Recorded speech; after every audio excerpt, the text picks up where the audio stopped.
Good morning! So, haring araw is in na. So, Sabado ngayon, last day off. Samahan niyo ako tumakbo at magpapawis tayo ngayon. Need to remind you that life is not a competition. So, we only live once. So, dapat enjoy lang natin yung life natin.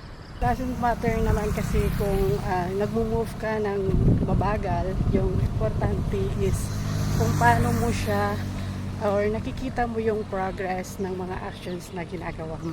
Makontento lang tayo sa kung ano meron tayo sa buhay, harapin ng mga katotohanan na nangyayari sa paligid at mabuhay ng mapayapa at tahimik.